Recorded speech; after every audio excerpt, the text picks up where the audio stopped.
అమ్మా అందరూ బాగున్నారా?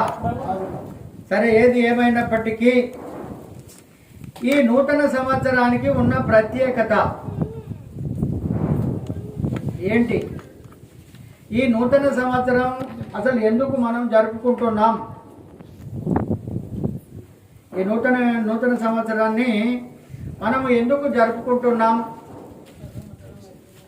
ఈ నూతన సంవత్సరంలో ఉన్నటువంటి గొప్పతనం ఏంటి? ఇంతకుముందు మనం 103వ సంకీర్తన మనం చదువుకున్నాం. నిజంగా కూడా ఇది చాలా ప్రత్యేకమైనటువంటి దినం కనుక మనందరం ఈ రీతిగా కూడుకొని ఆయన నామాన్ని గణపరచడానికి చేర్చుకున్నటువంటి నడిపించినటువంటి ఆ దేవాది దేవునికి మరొకసారి కృతజ్ఞతాస్తుతులు మనందరం కూడా చెల్లించవలసినటువంటి అవసరత ఉన్నది. మనందరినీ సంవత్సరం అంతా కాపాడాడు, ఆరోగ్యాలను ఇచ్చాడు, అనేక శ్రమలలో నుండి, కష్టాలలో నుండి, బాధలలో నుండి, ఇరుకులలో నుండి, ఇబ్బందులలో నుండి, వ్యాధులలో నుండి, అనేకమైనటువంటి ఉపద్రవాలలో నుండి కూడా కాపాడినటువంటి దేవుడు. అయ్యా, నాకు పోయిన సంవత్సరంలో కష్టాలు ఉన్నాయి, నాకు కన్నీళ్ళు ఉన్నాయి, నాకు వేదనలు ఉన్నాయి, అనేకమైనటువంటి బాధలతో నేను కూడుకున్నటువంటి ఉన్నది అని అంటే ఆయన అంటున్నాడు, మునుపటి వాటిని జ్ఞాపకం చేసుకొనకుడి, ఇదిగో నేను ఒక నూతన క్రియ చేయబోతున్నాను. గట్టిగా చప్పట్లు కొడదాం.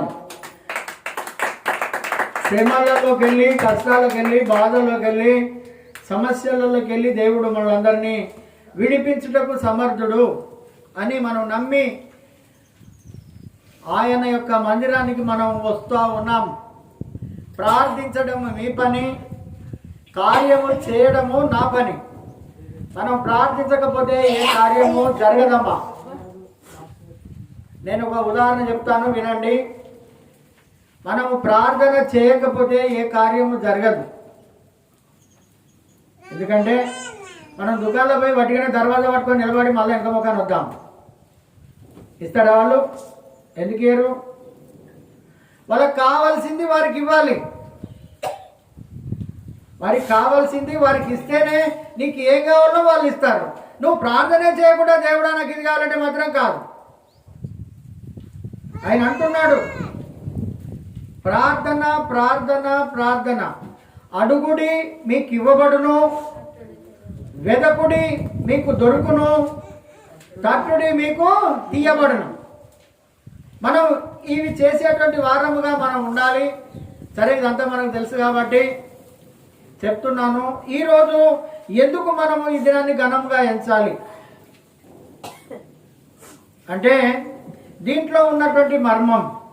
ఈ నూతన సంవత్సరానికి చాలామంది అసలు యేసు ప్రభు ఈ డేట్ నాడు పుట్టిందా కరెక్ట్ ఏందో చెప్పమంటారు కొంతమంది.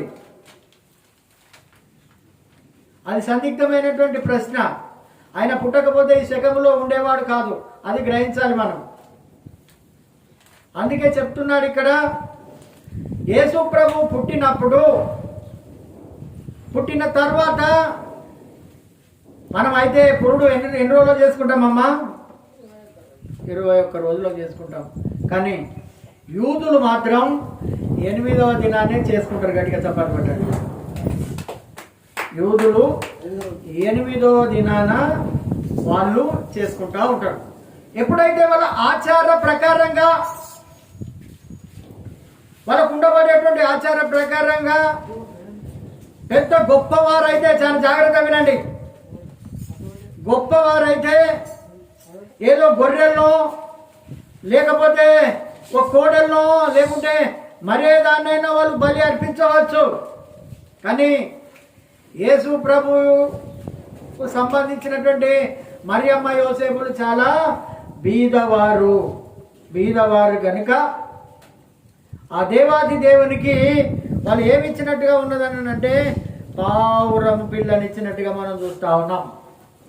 అందుకే లూకాసు వార్త 2వ అధ్యాయంలో ఒక్క మాట మనం చూసుకుందాం. లూకాసు వార్త 2వ అధ్యాయం 21వ వచనం నుండి కొన్ని మాటలు మనం చదువుకుందాం. ఆ శిశువునకు సున్నతి చేయవలసిన 8వ దినము వచ్చినప్పుడు గర్భమందు ఆయన పడక మునుపు దేవదూత చేత పెట్టబడిన యేసు అను పేరు ఆయనకు పెట్టిరి. దేవదూత ఏ రకంగానైతే మరియమ్మకి ఏ పేరు ప్రస్తావించిందో, యోసేపుకు ఏ పేరు ప్రస్తావించిందో అదే పేరు యేసు అనేటువంటి పేరు పెట్టడము జరిగింది. చదవండి. మోషే ధర్మశాస్త్ర ప్రకారంగా వారు తమను శుద్ధి చేసుకొను శుద్ధి చేసుకునేటువంటి దినాలు గడిచిన తర్వాత, ఈ శుద్ధి దినాలు అంటారు వీటిని, శుద్ధి దినాలు.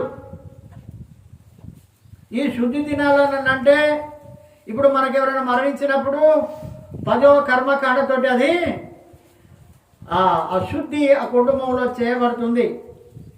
అదేవిధంగా ఈ కుటుంబంలో కూడా 8వ దినాన శుద్ధి దినాలు అయినప్పుడు ఇక్కడ చెప్తున్నాడు, ఇక్కడ శుద్ధి చేసుకునేటువంటి దినం. మనమైతే 21 దినం పాటిస్తూ ఉంటాం, కానీ వాళ్ళు 8వ దినమున వాళ్ళు ఏం చేస్తున్నాడో, శుద్ధి చేసుకునే దినములు గడిచినప్పుడు ప్రతి తొలిచూలు మగపిల్ల ప్రభువునకు ప్రతిష్ఠ చేయాలి. గట్టిగా చప్పట్లు కొడదాం. ప్రతి మగపిల్ల ప్రభువునకు ఏం చేయాలట? ప్రతిష్ఠించాలి. మనం ప్రతిష్ఠించాం. నా కొడుకో, నా బంగారమో, నా వెండో, లేకుంటే అదో ఇదో అనుకొని మనం సంతోషిస్తాం, కానీ దేవుని ఆలయంలో తీసుకొని రాం. ప్రతిష్ఠ చేయడానికి వాళ్ళు తీసుకొని వచ్చారు ఇక్కడ. అందుకే అంటున్నాడు, మగపిల్ల ప్రభువునకు ప్రతిష్ఠ చేయబడాలి, తప్పకుండా మందిరంలోనికి రావాలి. మనోళ్ళైతే ఇప్పుడైనా అంటారు, కొన్ని ఆచారాలు చాలా ప్రాంతాలలో ప్రాంతానికి ఒక రకంగా ఏంటంటే ఆచారాలు మన దేశంలో ఉన్నాయి. కానీ ఇక్కడ ఏమంటున్నాడంటే, ప్రతిష్ఠ చేయబడవలను అని ప్రభువు ధర్మశాస్త్రమందు వ్రాయబడినట్లు ఆయనను ప్రభువునకు ప్రతిష్ఠించుటకు ప్రభు ధర్మశాస్త్రమందు చెప్పబడినట్లు గువ్వల జతనైనను 2 పావురపు పిల్లలైనను బలిగా అర్పించుటకును వారు ఆయనను యెరూషలేమునకు తీసుకొని వచ్చిరి. హల్లెలూయా. పావురపు పిల్లలైనా ఏంటట, గువ్వ పిల్లలైనా బీదవారు పాపం ఏం దొరుకుతాయండి? ఏం దొరుకుతాయి వీళ్ళకు? గొడ్లు గొర్రెలు ఇవి బలి అర్పించడానికి వాళ్ళకు స్తోమత లేదు. వాళ్ళు పావురాలు గువ్వలను తీసుకొని ఆ యొక్క మందిరానికి వచ్చినట్టుగా మనం చూస్తూ ఉన్నాం. ఇక్కడ ఏమంటున్నాడు అంటే, గువ్వల జతనైనను 2 పావురపు పిల్లలనైనను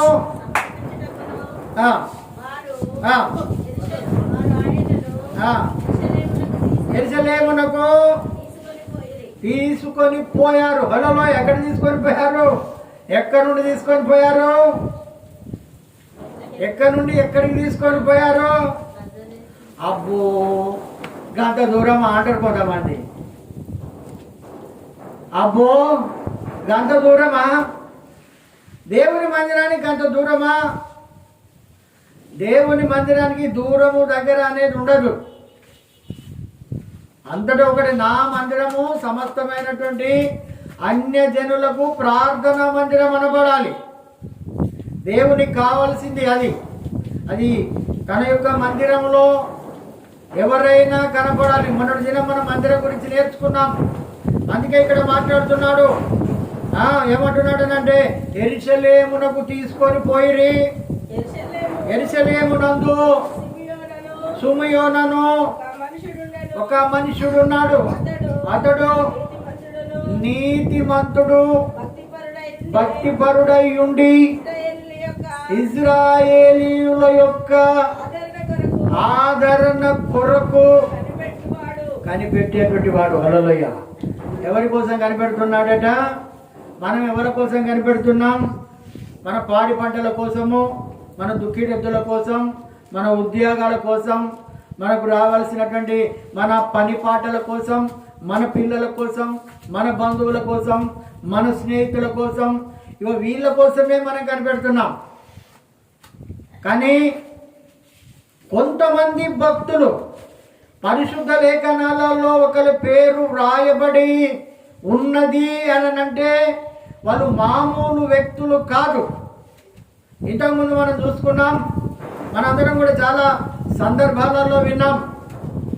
దేవుని రాజ్యము కోసం కనిపెట్టేటువంటి వాళ్ళు కావాలి దేవునికి. ఏదో ఈరోజు చర్చికి వెళ్ళాను, నా పని అయిపోయింది, మళ్ళా ఆదివారం కదా పోతాం లేకుంటే లేదు అని అనుకోనికి వీల్లేదు. ఆయన అంటున్నాడు, సిమియోను అన్నటువంటి ప్రవక్త ఇశ్రాయేలీయుల ఆదరణ కోసం కనిపెట్టేటువంటి వాడు. ఇశ్రాయేలీయులకు ఆ కాలంలో సుఖము లేదు. అనేకమైనటువంటి నిర్బంధాలతో, బాధలలో, కష్టాలలో, అనేకమైనటువంటి శ్రమలలో ఉన్నటువంటి దినాలు మనం చూసాం. ఐగుప్తు దేశంలో వాళ్ళు ఒక బానిసలుగా ఉన్నారు. బానిసత్వం విడుదల కోసమే యేసు ప్రభు ఈ లోకానికి వచ్చాడు. గట్టిగా చప్పట్లు కొట్టండి. ఆ బానిసత్వంలో ఉన్నటువంటి వాళ్ళు, అయ్యో ఈ ఇశ్రాయేలీయులు ఏంటి ఇంత మ్రక్కిపోతున్నారు, ఇంత నాశనం అయిపోతున్నారు, ఇంత బానిసలుగా జీవిస్తున్నారు, వీళ్ళకి ఎప్పుడు స్వతంత్రం వస్తుంది? వీళ్ళు ఎన్నడూ స్వతంత్రంగా జీవిస్తారు?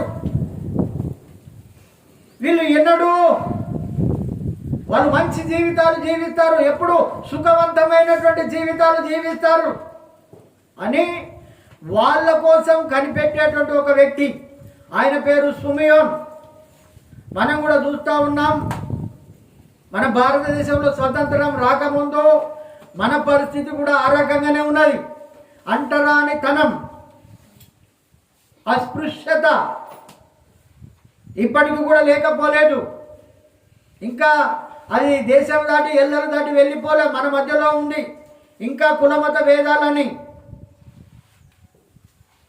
అందుకే చెప్తున్నాడు, ఇశ్రాయేలీల కోసం ఆయన ఎలాంటి వాడట? కనిపెట్టేటువంటి వాడు. ఆదరణ కోసం. ఆదరణ ఎవరైనా ఆదరణ కలిగితారా? నేను ఎవరైనా మందలించే వాళ్ళు ఉన్నారా? ఎవరైనా మాట్లాడే వాళ్ళు ఉన్నారా? పరిస్థితులు చాలా మారిపోతున్నాయండి. ఒకప్పటి 5-6 సంవత్సరాలు 10 సంవత్సరాల చరిత్రకు ఇప్పుడున్నటువంటి చరిత్రకు చాలా తేడా ఉంది. మనుషులు మందలిస్తేనే మాట్లాడుతున్నారు, లేకుంటే మాట్లాడతలేరు. మీరు గమనించండి, చూసి చూడనట్టు ఉంటున్నారు. అందుకే దేవుడు చెప్పాడు, ఈ యొక్క ప్రపంచం అంతములో అనేకుల ప్రేమ చల్లారుతుంది. ఇంతకుముందు ఉన్నటువంటి ప్రేమ అనురాగాలు, ఇంతకుముందు ఉన్నటువంటి గౌరవాలు, ఇంతకుముందు ఉన్నటువంటి మర్యాద, ఇంతకు ముందు ఉన్నటువంటి భక్తి జీవితం ఈ కాలంలో లేదు. కాలంలో లేదు. ఎందుకు నేను చెప్తున్నాను అంటే, ఒక ఆదరణకర్త మనకు కావాలి. ఆ ఆదరణకర్త కోసం ఆయన ఎదురు చూస్తున్నాడు. మన భారతదేశంలో బడుగు బలహీన వర్గాల కోసం అంబేద్కర్ చేసిన త్యాగం కంటే సిమియోను చేసినటువంటి త్యాగం, ఆదరణ అలాంటిది. ఇప్పుడు కూడా అంబేద్కర్కు మన భారతదేశంలో ఏ రకంగా ఉన్నదో యావత్ ప్రపంచ దేశాలలో సిమియోనుకు అంత ప్రత్యేకత ఉన్నది. అంతకంటే గొప్ప ప్రత్యేకత ఉన్నది. అందుకే ఇక్కడ మాట్లాడుతున్నాడు. ఏమంటున్నాడు అంటే వాళ్ళ ఆదరణ కోసం కనిపెడుతున్నాడు. అయ్యో ఈ కుటుంబము, ఈ పరిస్థితులు వీళ్ళకింత దిగజారిపోతున్నాయే, వీళ్ళని రక్షించేవారు లేరా, వీళ్ళని కాపాడేవారు లేరా, వీళ్ళని కరుణించేవారు లేరా, వీళ్ళని దీవించేవారే లేరా, వీళ్ళ పరిస్థితి ఏంటి, వీళ్ళు చేసినటువంటి పాపం ఏంటి, వీళ్ళు చేసినటువంటి నేరం ఏంటి. ఇజ్రాయేలీయులు అంటే అంటరాని వారి కింద లెక్కగా చేసుకున్నారు. అందుకే మన యోహాను సువార్త 3వ అధ్యాయంలో ఒక స్త్రీ మనకు కనబడుతుంది. యోహాను సువార్తలో ఒక స్త్రీ 4వ అధ్యాయంలో సమరయ స్త్రీ యేసు ప్రభుతో అంటున్నది, అయ్యా యూదుడమైనటువంటి నీవు సమరయరాలనేటువంటి నీవు నన్ను దాహం ఇవ్వమని అడుగుతున్నావా? చూడండి, ఇంతకు ముందు ఇక్కడ మంచినీళ్ళు పోవాలని మీరు ఏమిటోళ్ళని అడిగేది, మీ కులం ఏంటని అడిగేది, మీ మతం ఇప్పటికి కూడా అడుగుతున్నారు. అంటే ఇంకా అది రూపుమాప పడలేదు, ఇంకా రూపుమాప పడలేదు. కాకపోతే ఏమైనా ఉన్నతంగా ఉంటేనో లేకుంటే ఒక ఈ రకంగా ఉంటేనో, కానీ నిజంగానండి ఈ లోక పరిస్థితులు, ఈ రాజ్య పరిస్థితులు నిజంగా బ్రతికినాక వాళ్ళు చనిపోయిన తర్వాత వాళ్ళు ఎక్కడికి పోతారో తెలియదు. కానీ ఒక సహోదరుడు నాకు ఏం చెప్పాడని అంటే, ఏంటి మన కాళ్ళు చేతులు పట్టుకుంటే దాన్ని ఏం చెప్తారు, దాన్ని ఫిజియోథెరపీ. ఒక రిటైర్డ్ ఫిజియోథెరపీ చేస్తున్నాడట అమ్మ, దాన్ని జాగ్రత్త వినండి. 2-3 రోజులు మంచిగానే పోయిందట. 2-3 రోజులు మంచిగానే పోయిన తర్వాత మంచిగానే చేస్తాడట. మళ్ళో రోజు పోయిందట. మళ్ళో రోజు పోయాడు, బాబు నేను ఒకటి అడగాలని అనుకున్నా, నువ్వు మంచిగానే చేస్తావు, నువ్వు మంచిగానే ఉన్నావు, మా ముసలమ్మ కూడా మంచిగానే ఉన్నది అని అంటే, కానీ మీ కులమేదో నేను తెలుసుకోలేదని అన్నాడట. మేము ఎస్సీలమని అన్నాడట. అక్కడ ఎస్సీలమని ఎప్పుడైతే అన్నాడో అమ్మగారు స్నానం చేద్దాం, నేను మళ్ళీ నీకు ఫోన్ చేసినాక రా, ఎప్పుడైతే వెళ్ళిపో అని చెప్పిండట. మళ్ళా ఎక్కడ పోతుంది, ఎవరు ఆదరిస్తున్నారు, ఎవరు ఆదుకుంటున్నారు? అందుకే ఆదరణ కావాలి. ఈరోజు చాలా మంది ఎవరు పలకరించే వాళ్ళు లేరన్న మా ఇంట్లో. తిన్నవా అని అడిగేటోళ్ళు లేరు, ఉన్నవా అని అడిగేటోళ్ళు లేరు, ఆదరించేటువంటి వాళ్ళు లేరు, బలపరిచేటువంటి వాళ్ళు లేరు అని చాలా సందర్భాలలో చాలామంది అనడం మనం వింటున్నాం. కానీ దాన్ని ఆచరణ మనము పెట్టడం లేదు. కానీ ఈ సుమయోను ప్రవక్త ఎవరి కోసం కనిపెడుతున్నాడు అని అంటే, ఇజ్రాయేలీల యొక్క ఆదరణ కోసం కనిపెడుతున్నాడు ఆయన. ఇజ్రాయేలీల యొక్క ఆదరణ కోసం ఆయన కనిపెడుతున్నాడు. ఈరోజు నువ్వు ఎవరి కోసం కనిపెడుతున్నావు? డబ్బు కోసం, ఆస్తి కోసం, అంతస్తుల కోసం, మిద్దెల కోసం, మేడల కోసం. నేను బాగుంటే చాలు, పక్కవాడు ఏమైపోయినా పర్వాలేదు. ఇదండి ఈ లోకంలో జరిగేటువంటి పరిస్థితులు. వాడు నాశనం అయిపోయినా పర్వాలేదు, కానీ నేను బాగుపడాలి, నేను బలపరచబడాలి. అందుకే అంటున్నాడు ఇక్కడ, ఇజ్రాయేలీల యొక్క ఆదరణ కోసము కనిపెట్టేటువంటి వాడు మన సుమియోను అని పరిశుద్ధ లేఖనాలలో వ్రాయబడి ఉన్నది. అతడు నీతిమంతుడును. అతడు ఎలాంటి వాడట? నీతిమంతుడు, భక్తిపరుడునై ఉండి ఇజ్రాయేలీల యొక్క ఆదరణ కోసం కనిపెట్టేటువంటి వాడు. అతడు నీతిమంతుడు. మనం నీతిమంతులమో కామో ఆయనే చెప్పాలి, ఇతరులు ఎవరు కూడా చెప్పలేరు. ఎవరు కూడా చెప్పలేరు నీతిమంతులమో కాదో. అది మనకే తెలియాలి. మన నీతి ఎంతవరకు ఉన్నదో, మన నిజాయితీ ఎంతవరకు ఉన్నదో, మనం దేవుల్లో ఎంత నమ్మకంగా ఉంటున్నామో అది దేవునికే తెలియాలి. అందుకే ఇక్కడ అంటున్నాడు, అతడు నీతిమంతుడు. నీతిమంతుడు అంటే తగ్గింపు స్వభావం గలవాడు. ఇంకా ఏమంటున్నాడు? భక్తిపరుడునై ఉన్నాడు ఆయన. భక్తిపరుడు. మనకి ఎంత భక్తి ఉన్నదో మనకే తెలియాలి. హల్లెలూయ. మనకి ఎంత భక్తి ఉన్నదో మనమే అర్థం చేసుకోవాలి. ఈ యొక్క భక్తి జీవితం జీవించుకుంటూ తన శక్తిని ఆశ్రయించినటువంటి వాళ్ళముగా మనం ఉంటున్నాం. భక్తి జీవితం జీవిస్తున్నాం. ఏం భక్తి చేస్తున్నాం? డబ్బు రావాలి, పిల్లలు పుట్టాలి, ఇల్లు కట్టుకోవాలి, ఆస్తులు పెరగాలి, అంతస్తులు పెరగాలి, రోగాలు పోవాలి, కొడుకులు పుట్టాలి, ఉద్యోగాలు రావాలి. ఇది భక్తి చేస్తున్నారు ఈ కాలంలో. అది భక్తి జీవితం కాదండి. దీన్ని భక్తి జీవితం అనరు. ఈ జీవితాన్ని ఏమంటారు అని అంటే ఇటు భక్తి కాదు, ఇటు ఏమి కాకుండా మనం పోతున్నాం. భక్తి జీవితం అని అంటే ప్రార్థన జీవితం కలిగి ఉండాలి.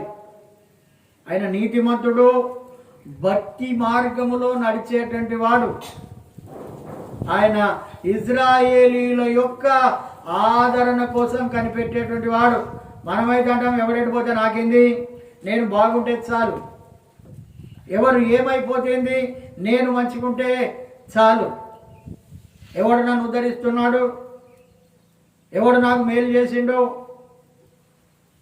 అని మనం అనుకుంటాం. కానీ ఆయన ఆ రకంగా అనుకోలేదు. అతడట భక్తిపరుడుగా ఉన్నాడు, ఇజ్రాయేల్ ఆదరణ కోసం కనిపెట్టేటువంటి వాడుగా ఉన్నాడు. ఇంకొక రకంగా చూస్తే ఏమంటున్నాడు అని అంటే అతడు నీతిమంతుడునై ఉన్నాడు. నీతిమంతుడుగా ఉన్నాడు.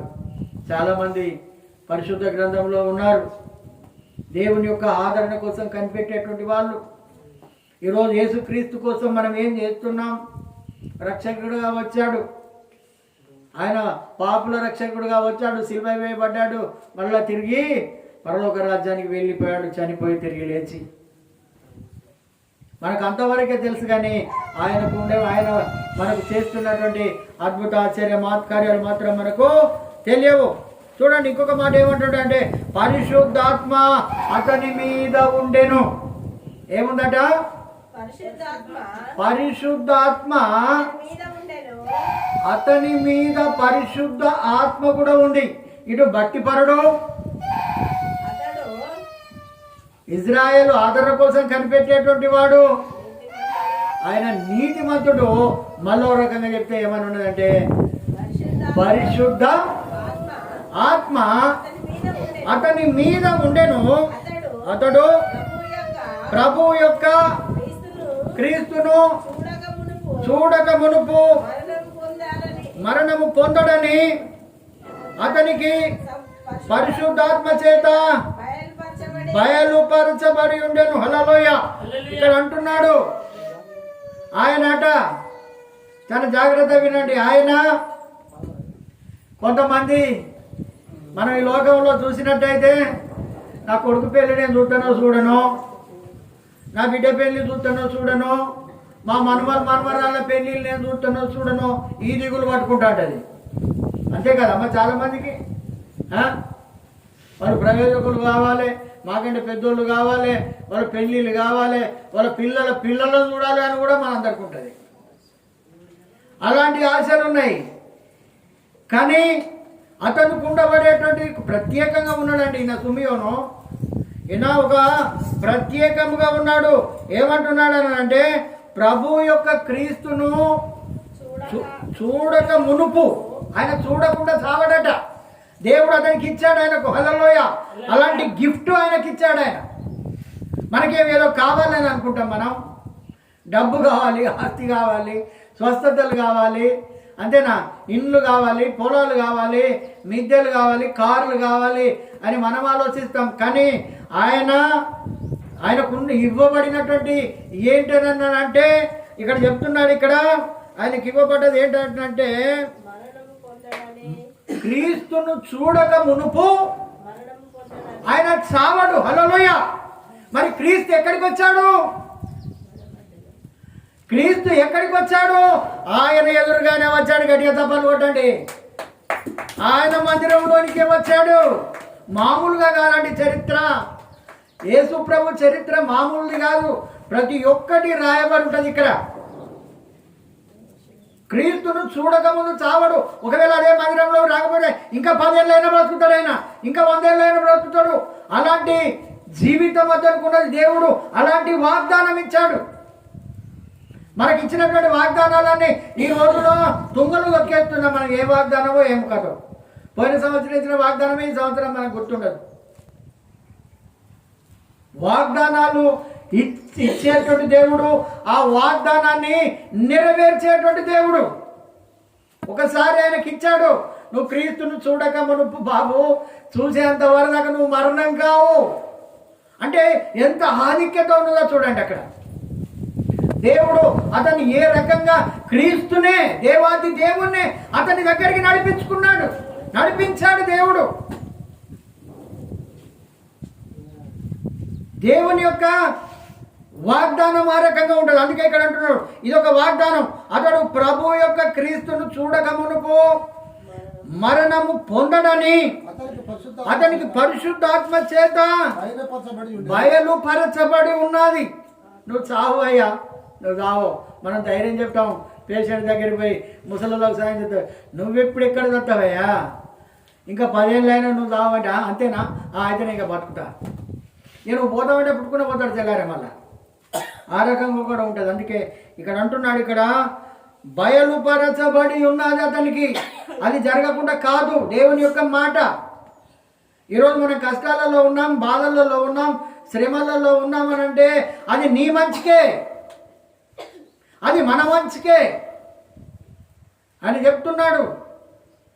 ఏమంటున్నాడంట, పరిశుద్ధాత్మ చేత బయలుపరచబడి ఉండెను, ఆత్మవశుడై అతడు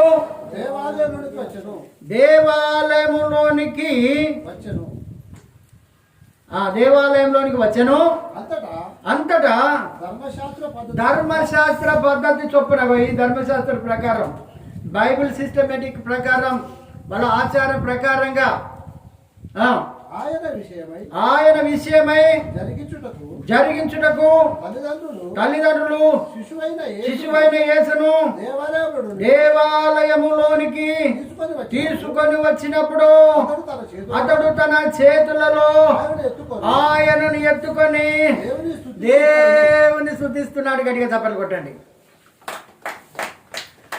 ఆ దేవాలయంలో వచ్చేటోళ్ళందరినీ ఎవరైనా ఎత్తుకున్నాడో ఎత్తుకోలేదో తెలియదు, కానీ ఎందుకంటే ఇతడు పరిశుద్ధాత్మ ప్రేరేపణ, ఇతడు పొందుకొని ఉన్నాడు కాబట్టి ఆయన క్రీస్తు అని ఆత్మ ద్వారా తెలుసుకున్నాడు. ఆయన ఆత్మ ద్వారా తెలుసుకొని తన 2 చేతులతో ఆయనను ఎత్తుకున్నాడు. హల్లెలూయా, చప్పట్లు కొడదామండి. 2 చేతులతో ఎత్తుకున్నాడు ఆయన. ఆ దేవాలయంలోకి వచ్చేటువంటి వారిని అందరిని ఎత్తుకున్నాడో లేదో, కానీ పరిశుద్ధాత్మ శక్తి చేత అతడు ఇక క్రీస్తు అని తెలుసుకొని అతన్ని ఎత్తుకొని ఇక్కడ అంటున్నాడు చూడండి కింది మాటలలో, నాదా ఇప్పుడు నీ మాట చొప్పున సమాధానముతో నీ దాసుని పోనిస్తున్నావు. అయ్యా నాదా అని ఎవరు అంటారండి? నాదా అని ఎవరు అంటారు? భర్తని అంటారు, పెద్దలు అంటారు, దేవుణ్ణి అంటారు. నాదా శిశువుని పట్టుకొని నాదా అంటున్నాడేంటి? అదే మన అటుంటలో అయితే ఆయనకైనా పిచ్చి గిట్ల పట్టిందో, ఒక పిల్లాన్ని పట్టుకొని, చిన్న పిల్లవాడు 8 రోజుల అబ్బాయిని పట్టుకొని నాదా అంటున్నాడు అని మన లోకంలో అయితే అంటారు. కానీ ఆయన పరిశుద్ధాత్మ శక్తితోటి తెలుసుకున్నాడు. ఈయన క్రీస్తు, హల్లెలూయా, ఈయన నాథుడు, యేసునాథుడు. ఇప్పుడు నీ మాట చొప్పున సమాధానంతో నీ దాసుని పోనిస్తున్నావు. హల్లెలూయా, నీ దాసుని నువ్వు పోనిస్తున్నావయ్యా.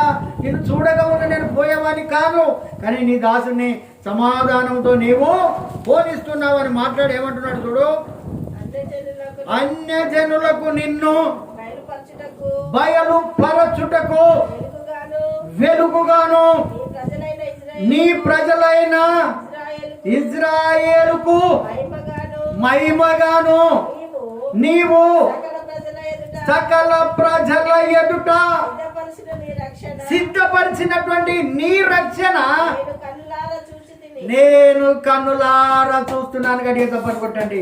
మనం కన్నులారా ఏం చూస్తున్నాం అంటే అంత చెడునే చూస్తున్నాం. మనం మంచిని చూడటం లేదు.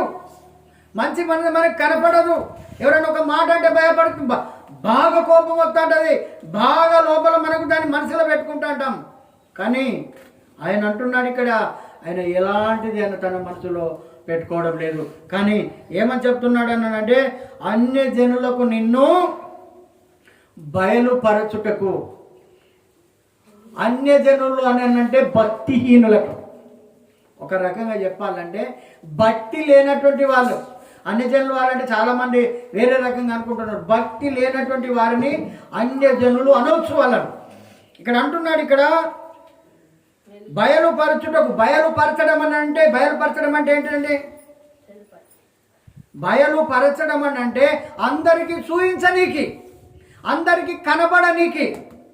ఇప్పుడు వెనకట నాటకాలు లేకుంటే సినిమా డాన్సులు అందరం పోయినా లేక మనం ఫస్ట్ స్క్రీన్ తీసేది వాళ్ళు. ఒకప్పుడే కొన్ని రోజులు ఏమో ఇట్లా పక్కకు జరిగేటివి ఉన్నాయి, కొన్ని రోజులు మీదికి లేసేటివి ఉన్నాయి. అంతేనే కాదు, అప్పుడే కదా సినిమా కనపడేది మనకు. అది బయలుపాటు అంటారు. అది డ్రామాలు చూసినా కూడా అంతే. పరద తీసిన తర్వాతనే అక్కడ బఫోర్ గాడు కనపడేది మనకు. దాన్ని బయలుపాటు అంటారు. దేవుని యొక్క బయలుపాటు. బయలుపాటు ఎప్పుడు తెలుస్తుంది అని అంటే, ఒక వ్యక్తి ప్రయోజకుడు అయినప్పుడు, ఆహా పలానోని కొడుకా వీడు, పలానోని బిడ్డ ఈమె, ఇది బయలుపాటు అంటారు. కానీ క్రీస్తు ఏమంటున్నాడు ఇక్కడ అంటే, నిన్ను బయలుపరచుటకు, నిన్ను బయలుపరచుటకు. యోహాన్ అంటున్నాడు, యోహాన్ కంటే యేసు ప్రభు ఒక 6 నెలలు చిన్న. యోహాను ఆల్రెడీ అనేకమైనటువంటి శిష్యులను తయారు చేసుకొని వెళ్ళిపోతా ఉన్నాడు. తన శిష్యులకు బోధిస్తున్నాడు, బాబులో నేను మీకు సరి అయినటువంటి వాణ్ణి కాదు, ఆయన యొక్క మార్గాన్ని సరళము చేయనికి నన్ను ఆయన ముందుగా పంపించాడు. ఆయన మార్గము సరళము చేయనికి నన్ను ముందుగా పంపించాడు. చూడండి, నా వెనుక వస్తున్నటువంటి వాడు నాకంటే ప్రముఖుడు, చాలా విలువ గలటువంటి వాడు. ఈ రోజులలో అయితే మనకు మనమే గొప్ప చెప్పుకుంటా అంటాం. నేను ఇది చేసిందంటాం, మనం నేను అది చేసిందంటాను, నేను లేకపోతే ఏది కాలేదని చెప్పుకుంటాం మనం. కానీ ఆయన మాత్రం అంటున్నాడు, నా వెనుక వస్తున్నటువంటి వాడు చాలా ప్రముఖుడు. ఆయన చెప్పుల వారు విప్పుటకైనను నేను యోగ్యుడను కాను. నేను మీకు నీళ్లతో నేను బాప్టిజం ఇస్తున్నాను, కానీ ఆయన పరిశుద్ధాత్మలో అగ్నితో మీకు బాప్టిజం ఇచ్చును. చెప్పండి కొడదాం. పరిశుద్ధాత్మతో మీకు బాప్టిజం ఇస్తాడు ఆయన. ఆయన మామూలు వాడి కాడు. ఇదిగో అవ వస్తున్నాడు, అవ కనపడుతున్నాడు, ఈయనే లోక పాపంలో మోసుకొని పోయేటువంటి దేవుని గొర్రెపిల్ల అని చెప్పగానే ఇతనిలో ఉన్నటువంటి ఈ శిష్యులందరూ చాలా మంది కూడా యేసు ప్రభుకు శిష్యుల దగ్గరగా వెళ్ళిపోయారు. వాళ్ళందరూ దాంట్లో పోయినటువంటి మొదటి వ్యక్తి ఎవరు అని అంటే ఆంద్రేయ. చప్పని కొట్టండి. ఆంద్రేయ మొదటిగా వెళ్ళాడు. యోహాను శిష్యులలోకి వెళ్ళి యేసు ప్రభు శిష్యుడిగా మారి ఏమంటున్నాడు అని అంటే, తన ఇంటికి పోయి పేతురన్నా, అన్నా అరే నేను యేసయ్యను చూశాను రా, నేను యేసయ్యను చూశాను, నేను మెస్సయ్యను చూశాను. నీ తెలివి, నీ ముఖం నువ్వెక్కడ చూసినావు, నీకేడ కనపడతాడైనా. నిజంరా, నేను యేసయ్యను చూశాను రా అని ఆయన చేయి పట్టుకొని యేసు దగ్గరికి నడిపించినటువంటి వాడు ఆంద్రేయ. చప్పట్లు కొట్టండి. పేతురు ముందుగా యేసయ్య దగ్గర రాలేదు. ఆంద్రేయ ముందుగా యేసు ప్రభువును తెలుసుకున్నాడు. తన పేతురును తీసుకొని యేసు ప్రభు దగ్గర తీసుకొని పోయాడు. ఎందుకని చెప్తున్నాడంటే, ఇది బయలుపాటు. యేసు ప్రభు వట్టిగానే రాలే. ఆయన రాకముందే లోకరక్షకుడు పుడతాడు. ఈ లోకాన్ని ఏలేవాడు వస్తాడు, ఈ ప్రపంచాన్ని ఏలేవాడు వస్తాడు. ఆయనకు యేసు అని పేరు పెట్టండి. ఆయన పుట్టక ముందే పేరు పెట్టుకొని వచ్చినటువంటి వ్యక్తి కూడా యేసు ప్రభు. అందుకే ఇక్కడ ఏమంటున్నాడు అంటే, నిన్ను బయలుపరచుటకు అనేక మార్గాలు తెరవబడ్డాయి. ఇక నుండి నువ్వు కార్యం స్టార్ట్ చేయవలసిందే. ఇక నీవే బయలుపాటు అంటున్నాడు, కనపడాలి. బయలుపరచుటకు వెలుగుగాను నీవే ఒక వెలుగు, నీవే ఒక వెలుగు అని అంటున్నాడు ఆయన. ఒక ఈ వెలుగు. అందుకే దేవుడు ఏం చెప్పాడనంటే, నేను ఈ ప్రపంచానికి వెలుగును. చప్పట్లు కొడదాం. ప్రపంచానికి నేను వెలుగును. చీకటిని ప్రేమించేటువంటి వాడు, పాపమును ప్రేమించేటువంటి వాడు వెలుగునొద్దకు రాడు. తప్పులను చేసేటువంటి వాడు, మోసాలు చేసేటువంటి వాడు, అన్యాయం చేసేటువంటి వాడు, అక్రమం చేసేటువంటి వాడు వెలుగునొద్దకు రాడు. ఇది యోహాను సువార్తలో వ్రాయబడి ఉంటుంది. అందుకే ఇక్కడ అంటున్నాడు, ఆయనను బయలుపాటు చేయనీకి, ఆయనను మహిమపరచనీకి, ఆయనను స్తుతించనీకి, ఆయనను ఆరాధించనీకి. అందుకే ఒక భక్తుడు అంటున్నాడు, వేవేల గొంతుకలతో నిన్ను స్తుతించినా మా రుణం తీరదయా, మా రుణం తీరదు. అందుకే ఇక్కడ అంటున్నాడు, నిన్ను బయలుపరచుటకు, నిన్ను చూయించాలని అంటే ఇక్కడ చర్చిలో మాట్లాడుతున్నాడు అని మాటలన్నీ. బయలుపరచుటకు వెలుగుగాను నీ ప్రజలైన, హల్లెలూయా, ఇప్పుడే ప్రజలైపోయారు యేసుక్రీస్తుకు. చిన్న బాబుకు ప్రజలైపోయాం మనందరం కూడా. అందుకే నీ ప్రజలైన ఇజ్రాయేలీలకు నీవొక మహిమగా ఉంటావు, నీవొక శక్తిమంతుడుగా ఉంటావు. నువ్వు మహిమగాను, నీవు సకల ప్రజల ఎదుట సిద్ధపరచిన నీ రక్షణ నేను కన్నులారా చూసి తిని. హల్లెలూయా. అరే ఆయన ఎప్పుడు చూచాడండి? ఇంకా ఆయన పెరగలేదు, ఈయన ఇంకా బయటికి వెళ్ళలేదు, ఈయన ఎలాంటి సేవా జీవితం జీవించలేదు, ఎవరిని కలవలేదు, ఎవరిని సంప్రదించలేదు, ఏం అద్భుతాలు చేయలేదు, ఏ ఆశ్చర్యకార్యాలు చేయలేదు, ఏ మహత్కార్యాలు చేయలేదు. నేను కన్నులారా చూశానని అంటున్నాడు. ఇది నిజమా? నిజమేనండి. పరిశుద్ధాత్మ అన్ని వివరణలో ఆ దేవాది దేవుడు ఈ యొక్క సిమియోనుకు బయలుపరుస్తూ ఉన్నాడు. హల్లెలూయా. సిమియోనుకు బయలుపరుస్తూ ఉన్నాడు. అందుకే ఇక్కడ మాట్లాడుతున్నాడు. ఏమంటున్నాడు అనంటే, నీవు సకల ప్రజల ఎదుట, సకల ప్రజలనంటే సకల ప్రజలు అంటే ఏంటి? ఎవరు మాట్లాడతలేరు. హల్లెలూయా. సకల ప్రజలు అంటే ఏంటిదండి? బాబులు చదువు రాని వాళ్ళు కూడా చెప్పచ్చు, ఇది ఏంటిది సకల ప్రజలు అంటే ఏంటిది కదా. అందరం మనం రోడ్ల మీద వంట వార్పు చేసుకుంటేనే కదా తెలంగాణ వచ్చింది. అందరం స్ట్రైక్ చేసి నిలబడితేనే కదా తెలంగాణ వచ్చింది. ఈయన కూడా సకల ప్రజలకు, సకల గోత్రముల వారికి, సకల ప్రజలకు. ఈరోజు మాదిగొండ మణిపూల దేవుడే, తక్కువ జాతి వాళ్ళ దేవుడే అంటున్నారు. ఇప్పటికీ కూడా ఆయన పుట్టక మునుపు సిమియోను ప్రవక్త చెప్తున్నాడండి. ఏమంటున్నాడంటే, సకల ప్రజల ఎదుట, సకల ప్రజల ఎదుట సిద్ధపరచిన నీ రక్షణ. ఆయన ఇచ్చినటువంటి రక్షణ మానవునికి అదొక్కటే కావాలండి. హల్లెలూయా.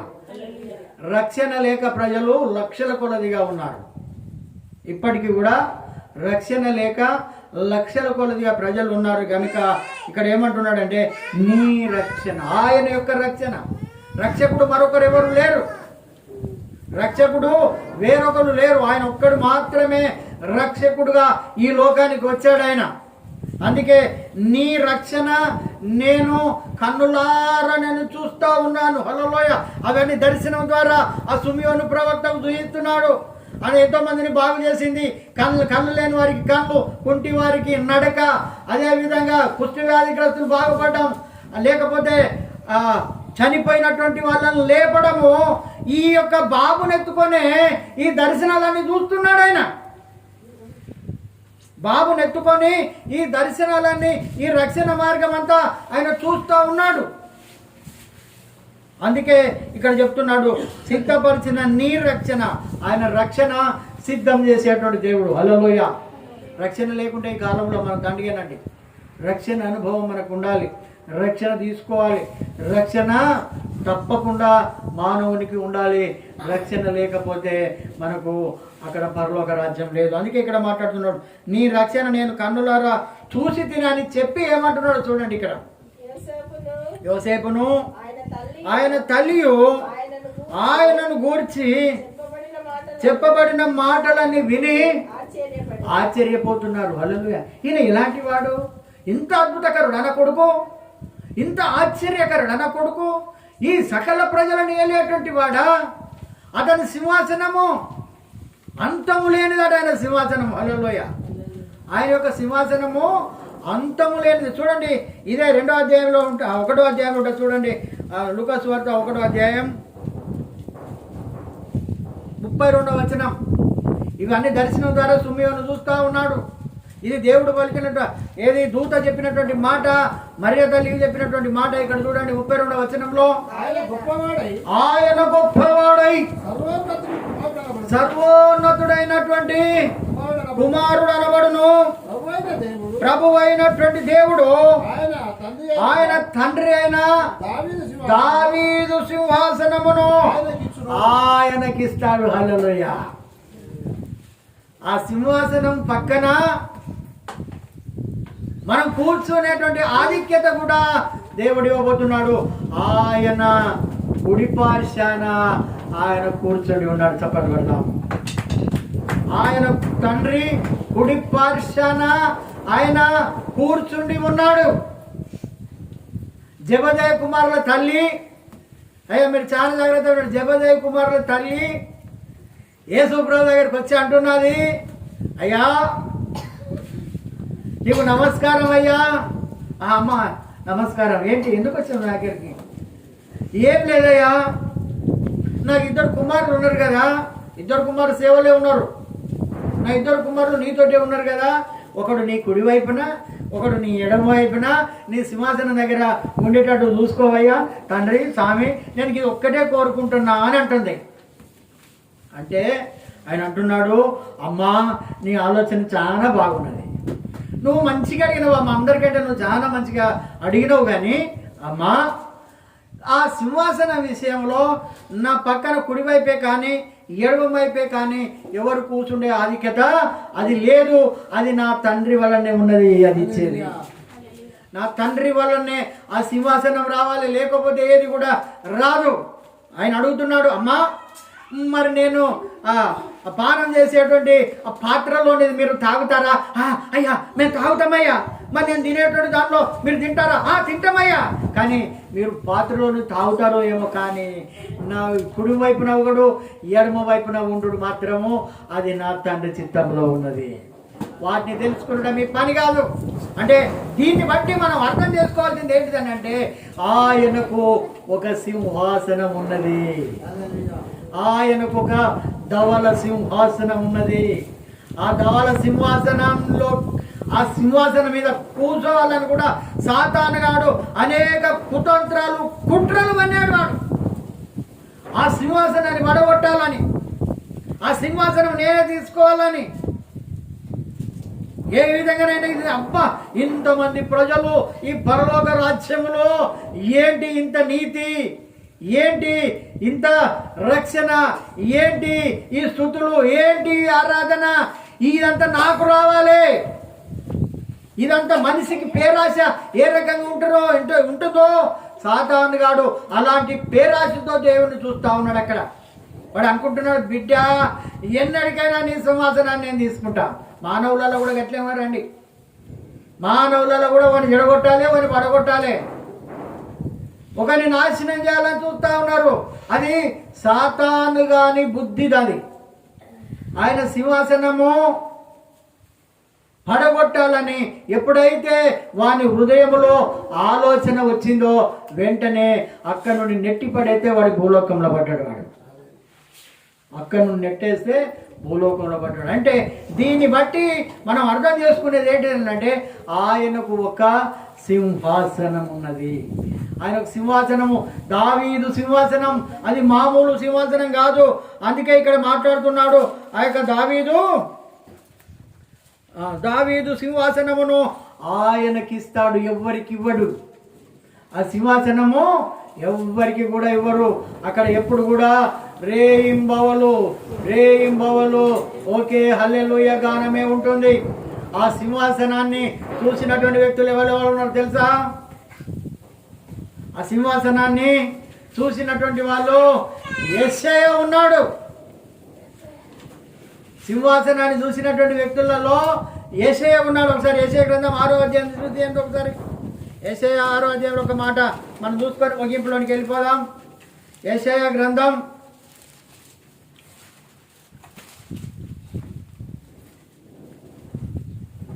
6 మొదటి నుండి. రాజైన ఉజ్జియా మృతి పొందిన సంవత్సరమున అత్యున్నతమైన సింహాసనమునందు ప్రభువు ఆసీనుడై కూర్చొనున్నాడు. అక్కడ నేను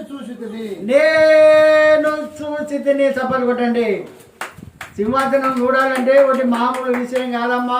ఎంత పరిశుద్ధంగా ఉండాలి, ఎంత నీతి కార్యాలు చేయాలి, ఎంత ధర్మ కార్యాలు చేయాలి. లోపల హృదయంలో కపటం ఉంచుకోకుండా, కుట్ర ఉంచుకోకుండా, కుతంత్రాలు ఉంచుకోకుండా మన హృదయం ఎప్పుడు కూడా సాఫ్గా ఉండాలి. ఆయన ఆ సింహాసనాన్ని చూశాడు. అత్యున్నతమైన సింహాసనమందు ప్రభువు ఆసీనుడై ఉండగా చూశాడు. మన ఈ కళ్ళతో మనం ఆయనను చూడలేం. మనం ఈ కళ్ళు ఏం కళ్ళు అంటారమ్మా? పాపపు కళ్ళతో మనం ఆయన సింహాసనాన్ని మనం చూడలేం. చూడండి ఆయన ఏమంటున్నాడు? ఆయన చొక్కాయి అంచును దేవాలయమును నిండుకొనెను. ఆయనకు పైగా శరాపులు దూతలు ఈ రకంగా హల్లెలూయా హల్లెలూయా ఓకే హల్లెలూయా గానం చేస్తా ఉన్నారు. అక్కడ పరిశుద్ధుడు పరిశుద్ధుడు పరిశుద్ధుడు అని ప్రతి గానాలు చేస్తా ఉన్నారు. అక్కడ వేరే ఆలోచన ఏం లేదు అక్కడ. అందుకే ఇక్కడ చెప్తున్నాడు ఒక్కొక్కరికి 6 రెక్కలు ఉండెను. ప్రతి వాడును తన రెండు రెక్కలతో తన ముఖమును కప్పుకొనుచు, ఆ ముఖమును రెండితో తన కాళ్ళను కప్పుకొనుచు రెండుతో ఎగురుతా ఉన్నాడు. వారు సైన్యములకు అధిపతి యెహోవా పరిశుద్ధుడు పరిశుద్ధుడు పరిశుద్ధుడు సర్వలోకమును ఆయన మహిమతో నిండి ఉన్నది అని గొప్ప స్వరముతో గాన ప్రతిగానములు వాళ్ళు చేస్తా ఉన్నారు.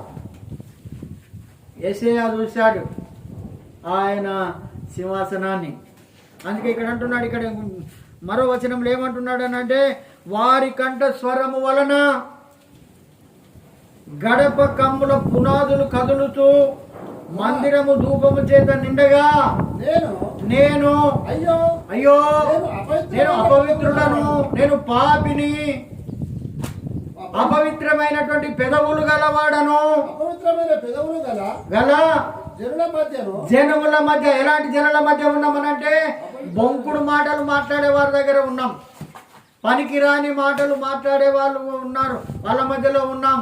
విషపూరితమైనటువంటి మాటలు మాట్లాడే వారి మధ్యలో మనం ఉన్నాం. లోపల ఒకడు పెట్టుకొని బయటికి ఒకరు మాట్లాడేటువంటి వారి మధ్యలో మనం నివసిస్తా ఉన్నాం. అందుకే చెప్తున్నాడు ఇక్కడ, నేను నశించి తిని రాజును సైన్యములకు అధిపతి యెహోవాను నేను కన్నులారా చూసి తిని అని అనుకుంటుని. హల్లెలూయా. కన్నులారా చూశాడు ఆయన, కన్నులారా చూసినటువంటి వాడు. ఎందుకంటే ఆయనకు ఒక సింహాసనం ఉంది. సింహాసనం ముందుగానే ఆయన పుట్టక ముందే ఆయన దైవ కుమారుడు గనుక, ఆయన దేవుని కుమారుడు గనుక ఆయన సింహాసనము ఆయనకే రెడీ చేసినది. ఈ విషయము సుమియోనుకు దర్శనం ద్వారా కనపడతా ఉన్నది. సుమియోనుకు దర్శనం ద్వారా కనపడుతుంది. అందుకే ఇక్కడ అంటున్నాడు, అప్పుడు మరియ తల్లి యోసేపు ఆశ్చర్యపడుతున్నారు. ఇంత చిన్న బాలుడు